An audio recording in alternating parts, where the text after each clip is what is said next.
ബിസ്മില്ലാഹിർ റഹ്മാനിർ റഹീം.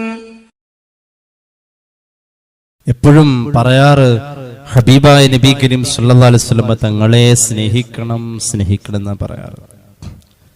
അപ്പോൾ സ്വാഭാവികമായും ഒരു ചോദ്യമുണ്ട്, മുത്തുനബി നമ്മളെ സ്നേഹിക്കുന്നുണ്ടോ? ഉണ്ടല്ലോ. നമ്മൾ അവിടുത്തെ സ്നേഹിക്കുന്നതിനേക്കാളും അവിടുന്ന് നമ്മെ സ്നേഹിക്കുന്നുണ്ട്. ഈ നബിയെ കുറിച്ചുള്ള വിശേഷണങ്ങൾ ഇങ്ങനെ എവിടെയൊക്കെ നോക്കിയാലും ആ സ്നേഹത്തെക്കുറിച്ചേ പറയാറുള്ളൂ. അള്ളാന്റെ ഹബീബിന്റെ സ്നേഹത്തെക്കുറിച്ച് എവിടെയും പറയാറുള്ളൂ. മുത്തുനബി നമ്മെ സ്നേഹിക്കുന്നുണ്ട്, നമ്മൾ സ്നേഹിക്കുന്നതിനേക്കാളും. പരിശുദ്ധ ഖുർആൻ തൗറാത്തിൽ ഈ നബിയെ കുറിച്ച് പറയുന്ന കാര്യത്തെ കുറിച്ച് പറയുന്നുണ്ട്. മുത്തുനബിയെ കുറിച്ച് തൗറാത്തിൽ പറയുന്നതിനെ കുറിച്ച് ഖുർആൻ നമ്മോട് പറയുന്നുണ്ട്. തൗറാത്തിലെ ഹബീബിനെ കുറിച്ച് എന്താ പറഞ്ഞത്? الذين يتبعون الرسول النبي الأمي الذي يجدونه مكتوبا عندهم في التوراة والإنجيل يأمرهم بالمعروف وينهاهم عن المنكر ويحل لهم الطيبات ويحرم عليهم الخبائث ويضع عنهم إصرهم والأغلال التي كانت عليهم فالذين آمنوا به وعزروه ونصروه واتبعوا النور الذي أنزل معه أولئك هم المفلحون. ഹബീബിനെ കാണാം എവിടെ? മക്തൂബൻ ഇൻദഹും ഫി തൗറാത്ത്. തൗറാത്ത് എടുത്തു നോക്കിയാൽ അതിൽ രേഖപ്പെടുത്തിയിട്ടുണ്ട് അവസാന കാലഘട്ടത്തിലെ നബിയെ കുറിച്ച്. അള്ളാന്റെ ഹബീബിനെ തൗറാത്തിൽ കാണാം, വൽ ഇൻജീൽ, ഇൻജീലിലും കാണാം. ഈ നബിയെ കുറിച്ചുള്ള പരാമർശം അവിടെയൊക്കെ വന്നു പോയിട്ടുണ്ട്. യഅ്മുറുഹും ബിൽ മഅറൂഫി വയൻഹാഹും അനിൽ മുൻകർ. അവിടെ പറയുന്ന നബിയെ കുറിച്ചുള്ള സല്ലല്ലാഹു അലൈഹി വസല്ലം പരാമർശം നന്മ കൽപ്പിച്ച് തിന്മ വിരോധിക്കുന്ന നബി എന്നാ പറയുന്നത്. അതുപോലെ തന്നെ ഹലാലും ഹറാമും വേർതിരിച്ചു കൊടുക്കുന്ന നബി എന്നാ പറയുന്നത്. അതുപോലെ ആ നബിയെ കുറിച്ച് തൗറാത്തിലും ഇൻജീലിലും പറയുന്നുണ്ട്. തന്റെ ഉമ്മത്തിന്റെ ഭാരം ഇറക്കി വെച്ചു കൊടുത്ത നബി എന്നും പറയും. അത് സ്നേഹം ഉണ്ടെങ്കിൽ അത് ചെയ്യാം. ഈ പറഞ്ഞതൊക്കെ സ്നേഹമുള്ളടത്താ ചെയ്യാം. ഭാരം ഇറക്കി തരുന്ന നബി എന്നാണ് പറഞ്ഞത്. ഭാരം ഇറക്കാം, ഭാരം ചുമപ്പിക്കൂല നമ്മെ കൊണ്ട്. നമ്മുടെ ഭാരങ്ങൾ, പ്രയാസങ്ങൾ ആ നബി ഇറക്കിത്തരും. നമ്മുടെ ജീവിതത്തിൽ ചുറ്റിപ്പിണഞ്ഞു കിടക്കുന്ന ചങ്ങലകളെയും ആ നബി അഴിച്ചു കളയും. അങ്ങനത്തെ നബിയാണ് ഈ നബി എന്ന് സല്ലല്ലാഹു അലൈഹി മുഹമ്മദ്. അങ്ങനെ ആ നബിയെ കുറിച്ച് തൗറാത്തിലും ഇൻജീലിലും പറയപ്പെട്ടിട്ടുള്ളത്. അങ്ങനെയാണോ?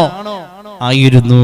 അങ്ങനെയാണ് ഇപ്പോഴും. പെട്ടെന്ന് മനസ്സലിയുമായിരുന്നു. ആ നബിക്ക് എന്ത് സ്നേഹാന്നറിയോ അവിടുത്തെ ഉമ്മത്തിനോട്? എത്ര സ്നേഹം! നമ്മൾ അങ്ങോട്ട് സ്നേഹിക്കുന്ന കഥ മാത്രമല്ല, അവിടെ നിന്ന് ഇങ്ങോട്ട് സ്നേഹിച്ചത്. ഒരു സംഭവം കേട്ടോളൂ. മഹാനായ Sheikh Abu Abdullahi Muhammad bin Abdul Baqi Zurqani, അദ്ദേഹത്തിന്റെ ശറഹു സർഖാനി എന്ന ഗ്രന്ഥം, ശറഹു സർഖാനി അലൽ മവാഹിബിൽ ലദുന്നിയത്തി ബിൽ മൻഹുൽ മുഹമ്മദിയ എന്ന കിതാബിൽ ഒരു സംഭവം പറയുന്നുണ്ട്. മഹാനായ മുഹിബ്ബ് തിബ്രി റളിയല്ലാഹു അൻഹു പറയുന്നതായി, ഹബീബായ നബി കരീം സല്ലല്ലാഹു അലൈഹി വസല്ലം തങ്ങൾ സ്വഹാബികളുമായി ഒരിക്കൽ ഒരു യാത്ര പോയി. ആ യാത്ര പോകുന്ന നേരത്ത് സ്വഹാബികളോട് പറഞ്ഞു, യാത്രയിൽ ദീർഘമാണ് യാത്ര, ഭക്ഷണത്തിന്റെ നേരായി. ഭക്ഷണത്തിനുള്ളത് കയ്യിൽ കരുതാറുണ്ട്. മിക്കവാറും അറബികളല്ലേ കയ്യിൽ കരുതുന്നത് ആടുകളെ ആയിരിക്കും. ആടുകളെ ഭക്ഷണമായിട്ട് കരുതി കഴിഞ്ഞാൽ ഫ്രിഡ്ജ് വേണ്ട. ഫ്രിഡ്ജ് വേണോ? അതിനങ്ങനെ പോണ കൂട്ടത്തിൽ അങ്ങോട്ട് കൊണ്ടുപോയാൽ മതി. ഭക്ഷണവും വെള്ളമൊക്കെ പോണ വഴിയിൽ വഴിയോരത്തുനിന്ന് കിട്ടും. ആവശ്യമുള്ളപ്പോ അറുത്താ മതി. അങ്ങനെയുണ്ടല്ലോ, കൊടുങ്ങല്ലൂർ ആനാപ്പുഴ ചെന്ന് കഴിഞ്ഞിട്ടുണ്ട്, ഈ ജീവനുള്ള കരിമീനെ കിട്ടും. അതിപ്പോ ഇന്ന് കച്ചവടം നിർത്തിപ്പോയാലും നാളെ ഫ്രഷ് ആയിട്ട് തന്നെ വല വെള്ളത്തിലിട്ട് വെച്ചിരിക്കുക. അങ്ങോട്ട് പൊക്കിയ അതിൻ്റെ അകത്ത് മീനുണ്ട്. ഫ്രിഡ്ജിൽ വെക്കണ്ട, ലൈവായി ആട്ടിറച്ചി കഴിക്കാം. അതിനു വേണ്ടിയിട്ട് ആടുകളെയും കൊണ്ടാ പോകുന്നത്.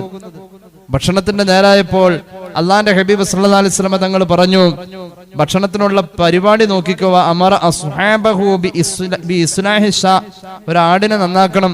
ആട്ടിറച്ചിക്കുള്ള യാത്രയാണ്, ആട്ടിറച്ചിക്കുള്ള പരിപാടി നോക്കണം എന്ന് പറഞ്ഞു. അപ്പോൾ ഒരു സ്വഹാബി പറഞ്ഞു, യാ റസൂലല്ലാഹ് അലയ്യ ദബ്ഹുഹാ, ഞാൻ അറുത്തോളാം നബിയെ.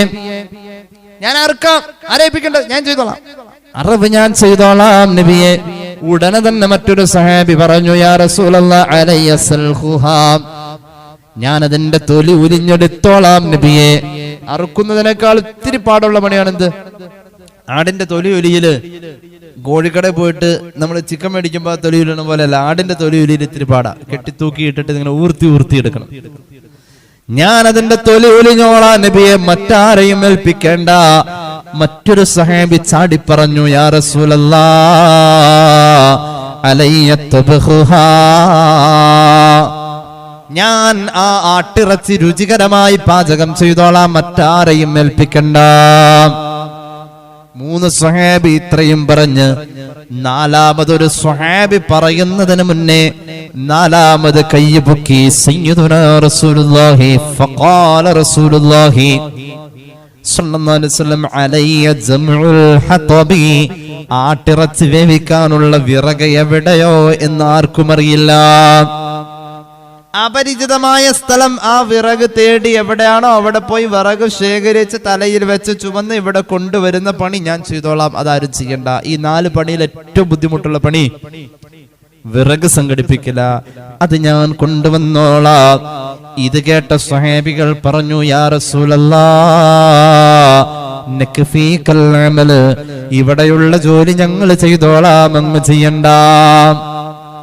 ഇവിടെയുള്ള ജോലി ഞങ്ങൾ ചെയ്തോളാം, അങ്ങ് ചെയ്യണ്ട നബിയെ. ഫഖാല റസൂലുള്ളാഹി സ്വല്ലല്ലാഹു അലൈഹി വസല്ലം അവിടുന്ന് പറഞ്ഞു, ഫഖദ് അലിംതു അന്നകും തക്ഫൂനി, എനിക്ക് ജോലി ചെയ്യണ്ട, നിങ്ങൾ എനിക്കറിയാം, ഞാൻ ജോലി ചെയ്യണ്ട, നിങ്ങൾ ചെയ്തുകൊള്ളുമെന്ന് എനിക്കറിയാം.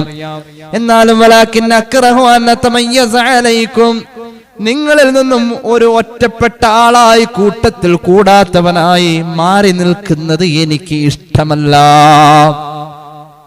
എനിക്കൊരു കൂട്ടത്തിൽ കൂടാത്തവനായി യാത്ര ചെയ്യുമ്പോൾ അങ്ങനെ ഉണ്ടല്ലോ, കൂട്ടത്തിൽ കൂടാത്തവനായി മാറി നിൽക്കാം, ആ പരിപാടി എനിക്ക് ഇഷ്ടമല്ല. ഫഇന്നല്ലാഹ യക്റഹു മിൻ അബ്ദിഹി അൻ യറാഹു മുതമയ്യിസൻ ബൈന അസ്ഹാബിഹി, ഒരുമിച്ച് ഒരു കാര്യം ചെയ്യുമ്പോൾ അതിൽ കൂട്ടത്തിൽ കൂടാത്തവനായി മാറി നിൽക്കുക എന്നത് അള്ളാഹ്ക്ക് ഇഷ്ടമല്ല.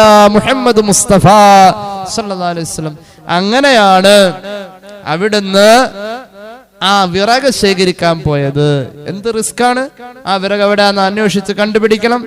ഇവിടെ ആട്ടിറച്ചി അറുത്തു മുറിച്ച് അത് കഴുകി വാരി വരുമ്പോഴേക്ക് ആ വിറക് ഇവിടെ എത്തണം. അത് ഒറ്റക്ക് ചുമന്നു കൊണ്ടുവരണം, ഒറ്റക്ക് ഓടിക്കണം, ആരും കൂടെ ഉണ്ട, ഞാൻ ചെയ്തോളാം. ചെയ്തു സയ്യിദുനാ റസൂലുള്ളാഹി. ഇത് ഉമ്മത്തിനോട് സ്നേഹമുള്ളത് കൊണ്ടാണ് അങ്ങനെ ചെയ്തത്. തസവുഫിന്റെ കിതാബുകളിലൊക്കെ കാണാം, മഹാന്മാരായ സൂഫിയാക്കള് അവർക്ക് ചില ഇജാസത്തുകളുടെ റിയാദക്ക് വേണ്ടി അവർ പട്ടിണി കിടക്കും. ചിലപ്പോ കോടിക്കണക്കിന് ദിക്റുകൾ ചൊല്ലും, ചിലപ്പോ മാസങ്ങളോളം നോമ്പെടുക്കും. ചില റിയാദകൾ പൂർത്തീകരിക്കാൻ വേണ്ടി ആത്മീയ പരിശീലനം. അത് ആ സമയത്ത് തസവുഫിന്റെ ഉലമാ ചെയ്യാറ് എന്താണ്? മഹാനായ ഇമാം ശൈഖ് അലി ഇബ്നു മുഹമ്മദ് അബുൽ ഹസൻ നൂറുദ്ദീൻ തങ്ങള്, അദ്ദേഹം ഹിജറയുടെ 1014 കൊല്ലം വഫാത്തായ മഹാനാണ്. അദ്ദേഹത്തിന്റെ ജംഉൽ വസായിലി ഫീ ശർഹി ശമാഇൽ എന്ന് പറയുന്ന കിതാബിൽ മഹാനവറുകൾ പറയുന്നുണ്ട്, മഹാന്മാരായ സൂഫിയാക്കളുടെ ഒരു പതിവെന്ന് പറഞ്ഞാൽ അവർ പട്ടിണി കിടക്കും, വയറ് കാലിയാക്കി കിടക്കും. അവർക്ക് ചില റിയാദകളുടെ ആവശ്യാർത്ഥം അവരങ്ങനെ ചെയ്യാറുണ്ട്. സ്വഹാബികളും അങ്ങനെ ചെയ്തിരുന്നു. മദീനക്കാരും ഇങ്ങനെ ചെയ്യലുണ്ടായിരുന്നു. പട്ടിണി കിടക്കും, വയററ്റ് കിടക്കും. ആ സമയത്ത്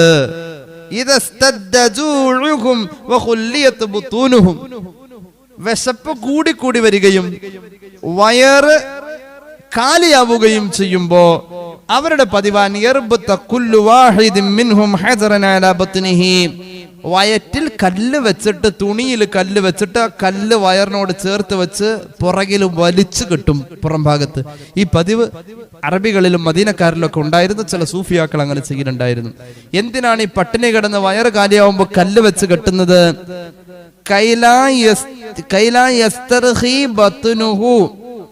വയറ് കാലിയായാൽ നമുക്കൊരു പ്രശ്നം ഉണ്ടാവാറുണ്ട്. എന്ത്? ഗ്യാസ് കയറാന്ന് പറയും. വയറില് ഗ്യാസ് കയറി വീർക്കും, വലിയ പ്രശ്നം ഉണ്ടാവും. കല്ല് വെച്ച് കെട്ടിയ കല്ല് സ്പർശിച്ചിരുന്ന് കഴിഞ്ഞാൽ ആ വയറ് വീർക്കൂല. മയ്യത്ത് ഒരാള് മരിച്ചാൽ ആ മയ്യത്തിന്റെ വയറിന്റെ മുകളിൽ 56 ഗ്രാം തൂക്കം വരുന്ന ഒരു ഇരുമ്പിന്റെ സാധനം എന്തെങ്കിലും വെക്കണം മരിച്ച ഉടനെ. വയറ് വീർക്കാതിരിക്കാനും അതിന്റെ അകത്തുള്ള മാലിന്യങ്ങൾ പുറത്തു പോകാനും വേണ്ടിയിട്ടാണ്. മരിച്ചു കഴിഞ്ഞാൽ ഉടനെ തന്നെ ചെയ്യേണ്ട കാര്യത്തിൽപ്പെട്ടതാണ് 56 ഗ്രാം തൂക്കമുള്ള ഒരു ഇരുമ്പിന്റെ എന്തെങ്കിലും സാധനം വയറ്റത്ത് വെക്കണം. ഇരുമ്പ് കിട്ടിയില്ലെങ്കിൽ മണ്ണോ ചെളിയോ കുഴച്ചത് ഉരുട്ടി വെച്ച ഒരു ഉണ്ട അതവിടെ വെക്കണം, വയറ്റത്ത് വെക്കണം. ഈ വയറ് സംബന്ധമായിട്ടുള്ള ഒരു ട്രീറ്റ്മെന്റിന്റെ ഒരു പ്രധാന ഘടകമാണ് ഈ മണ്ണ് കല്ലൊക്കെ വയറ്റത്ത് വെച്ച് കെട്ടുക എന്നുള്ളത്. അഹ്ലു റിയാദക്കാരും മദീനക്കാരും ഒക്കെ ഇങ്ങനെ ചെയ്തിട്ടുണ്ട്. അപ്പോ അത് വയറ്റിൽ ഗ്യാസ് കെട്ടി വീർക്കാതിരിക്കാൻ വേണ്ടിയും മാത്രവുമല്ല വലിയ അല്ലാ യൻസില അംഉഹു ആന്തരിക അവയവങ്ങൾ താഴേക്ക് തൂങ്ങാതിരിക്കാൻ വേണ്ടിയിട്ടും കുടലിറക്കം വരും.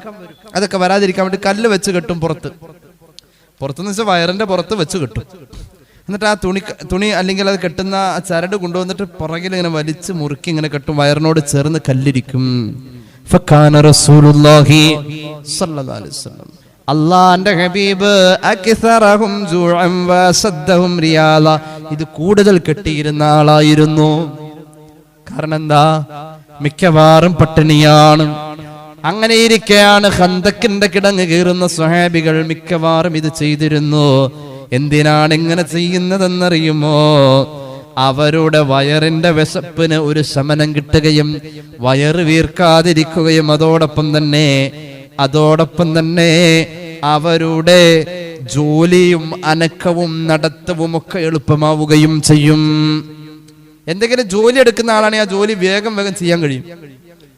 കൂനില് അവർക്ക് വയറിങ്ങനെ വലിച്ചു കെട്ടിയേക്കണ കാരണം അവർക്കൊരു മറ്റൊരു പ്രയാസം, അവർക്ക് ചലനത്തിലൊരു പ്രയാസം ഉണ്ടാവൂല. അങ്ങനെയൊക്കെ ചെയ്യല് പതിവായിരുന്നു. ഖന്തക്കിന്റെ കിടങ്ങ് കീറിയ സമയത്ത് വിശപ്പ് കൂടുതൽ നബിതങ്ങൾക്കായിരുന്നു.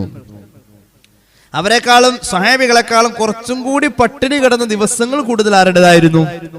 പുണ്യ നബി സല്ലല്ലാഹു അലൈഹി വസല്ലം തങ്ങളുടേതായിരുന്നു. അതുകൊണ്ട് അവിടുന്ന് വറതബ കുല്ലു വാഹിദ് മിൻഹും ഹജറാ എല്ലാവരും ഒരു കല്ല് വെച്ച് കെട്ടിയപ്പോൾ وربط كل واحد منهم حجرا فربط على بطنه حجرين ഹബീബ് രണ്ട് കല്ല് വെച്ച് കെട്ടി. ആ ഹദീസ് കേട്ടോ. അനസ് ബിൻ മാലിക് റളിയല്ലാഹു അൻഹു നബി തുൽഹ ഖാല ശകൗനാ ഇലാ റസൂലില്ലാഹി സ്വല്ലല്ലാഹു അലൈഹി വസല്ലം. ഇമാം തുർമുദിയുടെ ജാമിഉൽ കാണാം ഹദീസ്. മഹാനായ അബൂ തുൽഹ തങ്ങൾ വന്നുകൊണ്ട് അള്ളാന്റെ ഹബീബിനോട് പരാതി പറഞ്ഞു. മറ്റു കുറെ സ്വഹാബികളുമുണ്ട്. നബിയേ ഖന്തക്കിന്റെ കിടങ്ങ് കീറുമ്പോൾ നല്ല വിശപ്പുണ്ട് നബിയേ, നല്ല വിശപ്പാണല്ലോ. ഞങ്ങൾ വിശപ്പെന്ന് പറഞ്ഞിട്ട് അള്ളാന്റെ ഹബീബിന്റെ മുന്നിൽ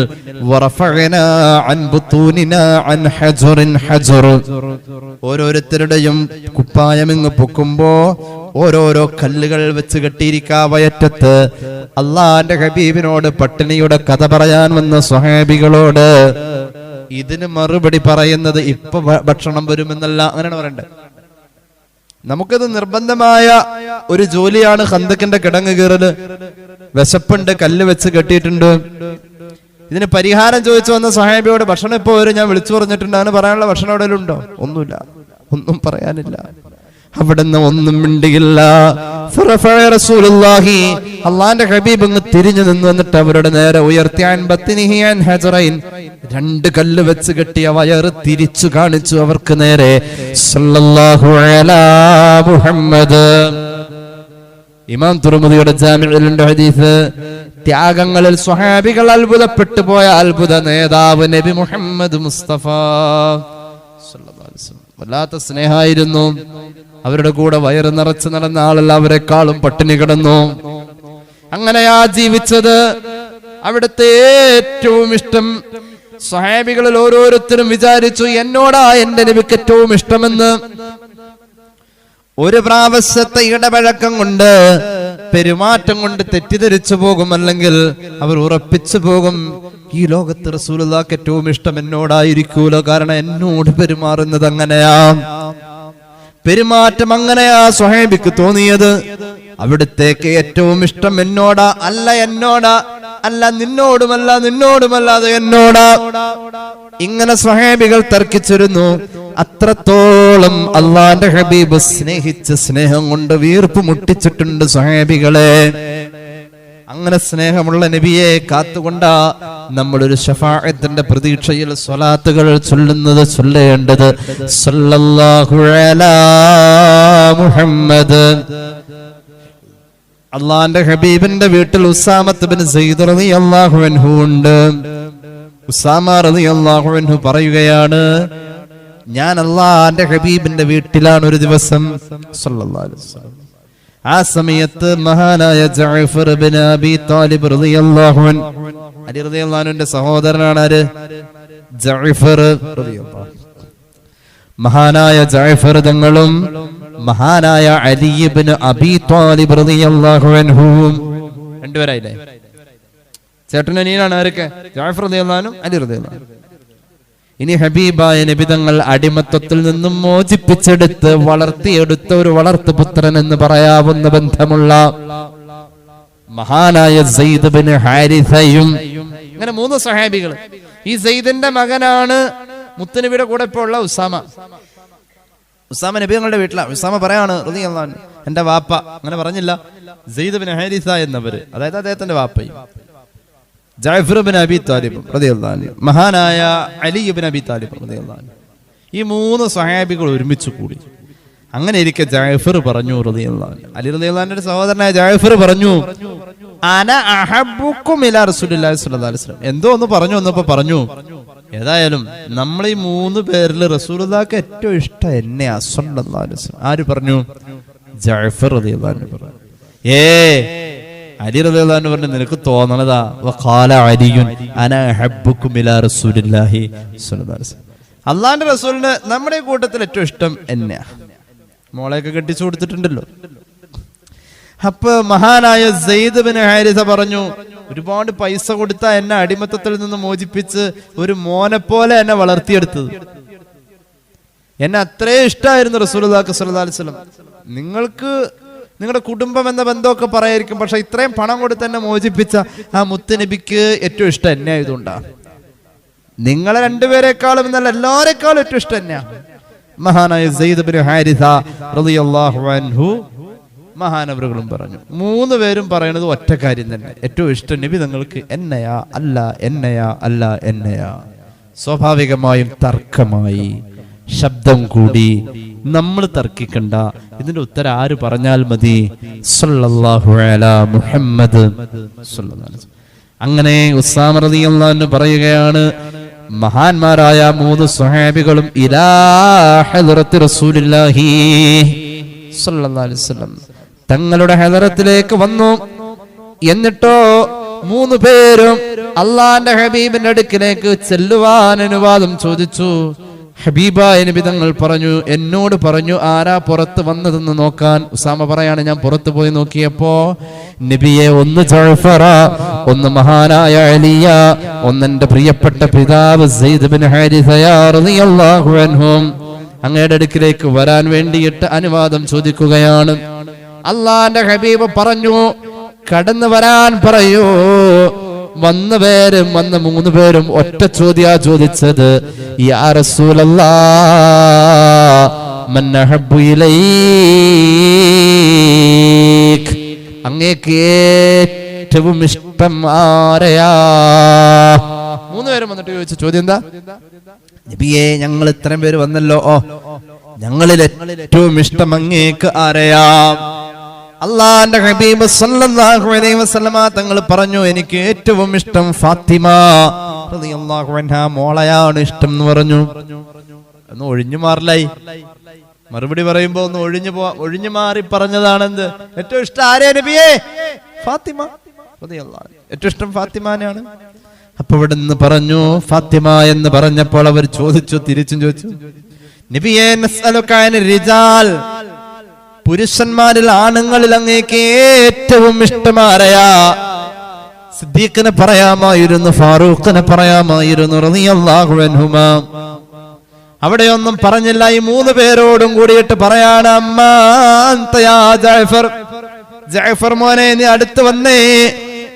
ജഅഫറെ നിനക്കറിയോ ഫഅസ്ബഹ ഖൽഖുക ഖൽഖി, കയ്യും കാലും മുഖവും പൊക്കവും നിറവും എല്ലാം നീ എങ്ങനെയോ അത് എന്റെ അതേ രൂപം തന്നെയാണ്. നിന്റെ ശരീരത്തിന്റെ രൂപവും ഭംഗിയൊക്കെ എന്നെ പോലെ തന്നെ. മൂത്താപ്പയുടെ മോനാണല്ലോ ആര്? ജഅഫർ ബിൻ അബി താലിബും അലി ബിൻ അബി താലിബും മൂത്താപ്പയുടെ മക്കളാണ്. മോനെ, ഞാൻ എങ്ങനെയോ അങ്ങനെ തന്നെയാണല്ലോ നീ. എന്റെ അതേ രൂപം, എന്റെ അതേ ഭാവം, എന്റെ അതേ നിറം, എന്റെ അതേ കൈ, എന്റെ അതേ മൂക്ക്, എന്റെ അതേ ചുണ്ട്, ഞാൻ എങ്ങനെയോ അതിനോട് ഏറ്റവും സാദൃശ്യത ഉള്ളത് നിനക്കാണല്ലോ. മാത്രവുമല്ല വഅസ്ബഹ ഖുലുഖുക ഖുലുഖി, എന്റെ സ്വഭാവം എങ്ങനെയോ അതുപോലത്തെ ഒരു സ്വഭാവം ആരുടേതെന്ന് ചോദിച്ചാൽ അതെന്റെ ജഅഫറിന്റെ സ്വഭാവമാ സയ്യിദുനാ റസൂലുള്ളാഹി. അതുകൊണ്ട് ഇനി വേറൊന്നും പറയാനില്ല. വ അൻത മിന്നീ, നീ എന്റെ മോനാ. വശജറത്തി, നീ എന്നിൽ നിന്നുള്ളത് തന്നെയാ ജഅഫറേ. മഹാനായ ജഅഫർ റളിയല്ലാഹു അൻഹുവിന്റെ കണ്ണ് നിറഞ്ഞു. അല്ലാഹുവിന്റെ ഹബീബ് എന്നെ പുന്നാരിച്ചു പറഞ്ഞതല്ലേ ഇത്. മഹാനായ അലിയെ ചേർത്ത് പിടിച്ചു എന്നിട്ട് പറഞ്ഞു, യാ അലി ഫഖത്നി, എന്റെ മരിമോനല്ലേ നീ. അലിയെ ചേർത്ത് പിടിച്ചിട്ട് പറഞ്ഞു, കരളിന്റെ കാതല എന്റെ പ്രിയപ്പെട്ട ഫാത്തിമാനെ കല്യാണം കഴിച്ചത് ഞാൻ നിനക്കല്ലേ തന്നത്. നീ എന്റെ ഏറ്റവും പ്രിയപ്പെട്ട മരുമകനല്ലേ. മാത്രവുമല്ല അബൂ വലദി, എന്റെ ഹസന്റെ ഉപ്പയല്ലേ, എന്റെ ഹുസൈന്റെ ഉപ്പയല്ലേ, എന്റെ പൊന്നുമക്കളുടെ വാപ്പയല്ലേ നീ എന്ന് ചേർത്ത് പിടിച്ചു. വാനമിൻക അലിയെ, ഞാൻ നിന്റെ കൂടെ പിറപ്പല്ലേ, നിന്റെ രക്തമല്ലേ. വഅൻത മിന്നീ, നീ എന്റെ രക്തമല്ലേ, ഞാൻ നിന്റെ രക്തമല്ലേ. പുന്നാരിച്ചു പറഞ്ഞ അലിയന്റെയും കണ്ണ് നിറഞ്ഞു. മഹാനായ സെയ്ദിന് രക്തബന്ധമില്ല. സെയ്ദ് ബിൻ ഹാരിസയെ ഇങ്ങോട്ട് ചേർത്ത് പിടിച്ചിട്ട് ചോദിച്ചു, യാ സെയ്ദ് ഫമൗലായ, സെയ്ദേ, എത്രയെത്ര ആളുകൾ ഇവിടെ ഉണ്ട്, എന്നിട്ടും ഞാൻ പണം കൊടുത്ത അടിമത്തത്തിൽ നിന്നും നിന്നെ മോചിപ്പിച്ചു കൊണ്ടുവന്നത് എനിക്ക് അത്ര ഇഷ്ടം നിന്നോടുള്ളത് കൊണ്ടല്ലേ. മോനെ, വമിന്നീ, നീ എന്നിൽ നിന്നുള്ളവനാ, നീയും എന്റെ കൂടെ പിറപ്പാണല്ലെങ്കിൽ എന്റെ രക്തമാണ്, എന്റെ മോനാണ് നീയും. വഅഹബ്ബുൽ ഖൗമി ഇലയ്യ, നാട്ടുകാരിൽ വെച്ച് എനിക്ക് ഏറ്റവും ഇഷ്ടം, ഈ നാട്ടിലെ എല്ലാ ജനങ്ങളിലും എനിക്ക് ഏറ്റവും ഇഷ്ടം നിന്നെ തന്നെയാ, അതിൽ സംശയം വേണ്ട. ആ ഇഷ്ടത്തില് ഉഷ്കില് കുറവില്ല. ഇങ്ങനെ പറഞ്ഞ് 3 സ്വഹാബികളെയും ചേർത്ത് പിടിച്ച് സന്തോഷിപ്പിച്ചു. അവിടുത്തെ പെരുമാറ്റം അങ്ങനെയാ തോന്നിച്ചിരുന്നത്. അള്ളാന്റെ ഹബീബിന് ഏറ്റവും ഇഷ്ടം എന്നോടാ, അള്ളാന്റെ ഹബീബിന് ഏറ്റവും ഇഷ്ടം എന്നോടാ പെരുമാറിയപ്പോ അങ്ങനെ തോന്നിപ്പോയി. സല്ലല്ലാഹു അലാ മുഹമ്മദ്, സല്ലല്ലാഹു അലാ മുഹമ്മദ്. എല്ലാ സ്വഹാബികൾക്കും അങ്ങനെ തോന്നി. എന്റെ ഹബീബ്, എന്റെ ഹബീബ് എന്ന തോന്നൽ സ്വഹാബികൾക്കുണ്ടാവാൻ എങ്ങനെയാണ്? ഒരു പ്രാവശ്യം ഇടപഴകിയവൻ പോലും മറക്കൂല പെരുമാറ്റം. ഒരു പ്രാവശ്യം അടുത്ത് ഇടപഴകിയ ആൾക്ക് പോലും അത് മറക്കാവതല്ല. അത്ര കണ്ട് മനസ്സിന്റെ അകത്ത് ഓർത്തു വെക്കുന്നു. അള്ളാഹുവിന്റെ ഹബീബിന്റെ സദസ്സിൽ ഒരു സ്വഹാബി ഇല്ലാതെ വന്നാൽ എവിടെ പോയി എന്നറിയാൻ വേണ്ടി നബി തങ്ങൾ ആളെ പറഞ്ഞയക്കും. അപ്പോൾ രോഗമാണെന്നറിഞ്ഞാൽ അവിടുന്ന് തന്നെ നേരിട്ട് ചൊല്ലുമായിരുന്നു. അവിടുത്തെ നിരന്തരം ഉപദ്രവിച്ചിരുന്നവരോട് പോലും സ്നേഹം. അവരെയും വഴിയരികിൽ കാണാതെ വന്നപ്പോൾ തേടിപ്പോയി. അങ്ങനെ ഇരിക്കെ ജൂതബാലന് രോഗമാണെന്നറിഞ്ഞു. ആ പൊന്നുമോൻ അള്ളാന്റെ ഹബീബിന്റെ മുന്നിൽ വന്നാൽ തെറി പറയുകയും ചെളിവാരി എറിയുകയും ചെയ്യും. അള്ളാന്റെ ഹബീബ് അതൊരു കുസൃതി പോലെ കണ്ടു. സ്വഹാബികളോട് പങ്കുവച്ചില്ല. അള്ളാന്റെ ഹബീബ് അവരെ ആരെയും പ്രകോപിപ്പിച്ചില്ല. പതിവ് പോലെ വഴിയിൽ തെറി പറയാനും ചീത്ത പറയാനും ചെളിവാരി എറിയാനും വന്ന ജൂതബാലനെ കാണാതെ വന്നപ്പോ ആ വഴിയോരത്ത് പരിസരത്തുള്ള വീടുകളിൽ അന്വേഷിച്ചു. എവിടെ പോയി? ആരോ പറഞ്ഞു, ആ ബാലൻ അതാ രോഗം പിടിച്ചു കിടക്കാണ്. അള്ളാഹുവിന്റെ ഹബീബ് അങ്ങോട്ട് ചെന്നു. എന്നിട്ട് ആ പൊന്നുമോനെ കാണാൻ ചെന്നു. സമാധാനിപ്പിച്ചു, സമാശ്വാസനത്തിന്റെ വാക്കുകൾ പറഞ്ഞു. പുന്നാര നബി തങ്ങളുടെ ചുവന്നു തുടുത്ത മൃദുലമായ കൈത്തണ്ടുകൊണ്ട ജൂതബാലന്റെ നെറ്റിത്തടത്തിലൂടെ ഇങ്ങനെ തലോടി. എന്നിട്ട് ആശ്വാസത്തിന്റെ വാക്കുകൾ പറയുന്ന കൂട്ടത്തിൽ ചോദിച്ചു, മോനെ, നിന്നെ കാണാത്തതിന്റെ പേരിൽ ഞാൻ വന്നതാ. നിനക്ക് ഞാനില്ലാത്തത് വഴിയിൽ കാണാതെ വന്ന ആ പതിവിന് വിരുദ്ധമായ അവസ്ഥയിൽ മനോവിഷമമുണ്ടായിട്ടുണ്ടോ? നിന്നെ കാണാത്തതിൽ എനിക്ക് വിഷമം തോന്നി. കണ്ണുകളെങ്ങനെ നിറഞ്ഞൊഴുകാ ജൂതബാലൻ്റെത്. നിന്നോട് എനിക്കൊരു കടപ്പാടുണ്ട്. അള്ളാഹു എന്നെ ഏൽപ്പിച്ച തൗഹീദിന്റെ ദൗത്യം നിനക്ക് ഞാൻ എത്തിച്ചു തരണം. അതുകൊണ്ട് നിനക്ക് പറയാൻ കഴിയുമോ? അശ്ഹദു അല്ലാ ഇലാഹ ഇല്ലല്ലാഹ് വഅശ്ഹദു അന്നീ വഅശ്ഹദു അന്നക റസൂലുള്ളാഹ്. ഞാൻ അള്ളാന്റെ റസൂലാണെന്ന് നിനക്ക് അംഗീകരിക്കാൻ കഴിയുമോ? കലിമ ചൊല്ലാൻ പറ്റുമോ? ആ മോനോട് അള്ളാന്റെ ഹബീബ് മരിക്കുമെന്ന് തോന്നിയത് കൊണ്ടായിരിക്കാം രോഗിയായ കുട്ടിയോട് ഇത് പറഞ്ഞു കൊടുക്കുമ്പോ ആ കുട്ടിയുടെ വാപ്പ തൊട്ടടുത്ത് നിൽക്കുന്നുണ്ട്. മോനെ, നീ കലിമ ചൊല്ലിക്കോ, മുഹമ്മദ് നബിയുടെ കൂടെ കൂടിക്കോ എന്ന് ആ കുട്ടിയുടെ പിതാവ് പറഞ്ഞു കൊടുക്കുന്ന രംഗം ചരിത്രത്തിൽ കാണാം. ആരെയും സ്നേഹിച്ചിരുന്നു, ശത്രുവിനെ പോലെ മാനിച്ചിരുന്നു. സല്ലല്ലാഹു അലാ മുഹമ്മദ്. യുദ്ധത്തിൽ തടവുകാരനായി പിടിച്ചുകൊണ്ടുവരപ്പെടുന്ന ആള് ഒരു തറവാടിയാണ് എങ്കിൽ ആ തറവാട്ടിൽ അവൻ കഴിച്ചിരുന്നത് ഭക്ഷണം തന്നെ കൊടുക്കാൻ പറയുമായിരുന്നു സയ്യിദുനാ റസൂലുള്ളാഹി. എന്തുകൊണ്ട്? യുദ്ധവും തടവിലാക്കലും ഒക്കെ യുദ്ധ നിയമങ്ങളൊക്കെ അങ്ങനെ അതിന്റെ വഴിക്ക്. പക്ഷേ സമയത്തിന് വിശപ്പിന്റെ ആ രുചികരമായ ഭക്ഷണത്തിന്റെ ആ പട്ടികയിൽ മാറ്റം വരണ്ട. ആ ക്രോഡീകരണത്തിൽ തന്നെ ഭക്ഷണം കഴിച്ചോട്ടെ. യുദ്ധ തടവുകാര് ആരെങ്കിലും പിടിച്ചുകൊണ്ടുവരുമ്പോൾ അവൻ രാത്രി ചപ്പാത്തിയാ കഴിക്കുന്നത്. ആയിക്കോട്ടെ, ചപ്പാത്തി ഏർപ്പാട് ചെയ്യാൻ പറയും. ബനൂ ഖുറൈളക്കാരുമായിട്ട് ഒരിക്കൽ ഹബീബായ നബി തങ്ങൾ അവരെ ഖൈബർ കീഴടക്കി. ആ സമയത്ത് ഖൈബർ കീഴടക്കി, ബുഖാരിലുണ്ട് ഹദീസ്.